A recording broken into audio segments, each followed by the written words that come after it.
Bienvenue sur Afrique Sport. Pour ce numéro de rumeurs du mercato du vendredi, nous débutons avec le dossier Gianluigi Buffon. Il va retrouver son club formateur.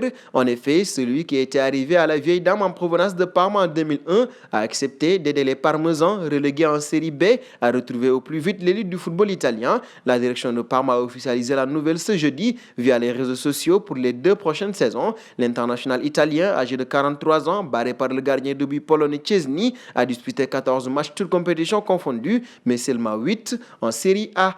Un saut dans le dossier Tomori, longtemps annoncé au Stade Rennais lors du dernier mercato d'hiver, le défenseur Fikayo Tomori a finalement été prêté au Milan AC. 6 mois plus tard, le jeune Anglais a tellement convaincu les Lombards qu'il ne rentrera pas à Chelsea. En effet, les Rossoneri ont confirmé l'acquisition définitive du joueur de 23 ans, apparu à 17 reprises en Série A. Le dernier deuxième de Série A a déboursé 28,5 millions d'euros pour celui qui a signé jusqu'en juin 2026.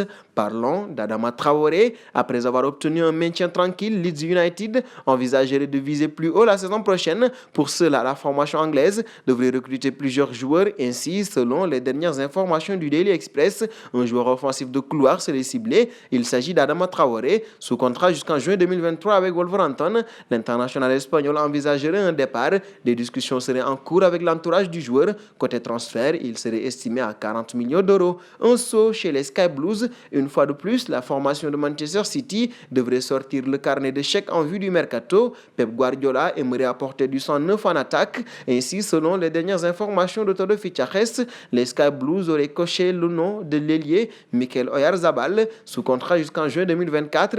L'international espagnol reste sur une belle saison avec la Real Sociedad où il a inscrit 11 buts et délivré 8 passes décisives en 33 rencontres de Liga. Pour tenter de recruter le natif d'Eibar, les dirigeants de City seraient prêts à mettre 60 millions d'euros sur la table. Et de City, nous passons à Moriba. D'après les informations de AS, le FC Barcelone s'active désormais à sécuriser l'avenir de son joyau sous contrat jusqu'en juin 2022. La signature de son premier contrat était déjà compliquée et le club coulé ne s'attend pas à un dossier facile à gérer. Toujours d'après les indiscrétions de AS, le jeune Milia a déjà fait savoir au FC Barcelone qu'il souhaitait continuer au sein de son club de toujours, celui qu'il a rejoint à l'âge de 7 ans. Il a ex Moriba est reconnaissant de la formation dont il a bénéficié au sein du club catalan, mais surtout de la confiance dont lui témoigne Ronald Koeman. Nous terminerons avec Ramos. Les rumeurs vont bon train sur son futur club. Le journal espagnol AS a fait le point sur son avenir qui se jouera entre 4 prétendants. Il s'agit de son ancien club du FC Séville, prêt à faire jouer les sentiments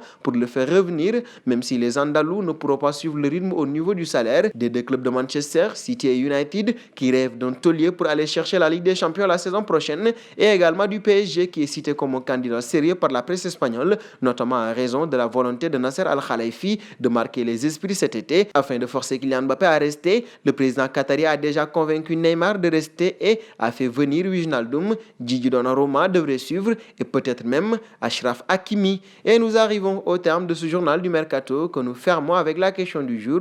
Quel serait le meilleur choix pour Sergio Ramos? Vos réponses seront attendues en commentaire. En attendant, n'hésitez pas à vous abonner sur Afrique Sport pour ne rien manquer des informations du Mercato.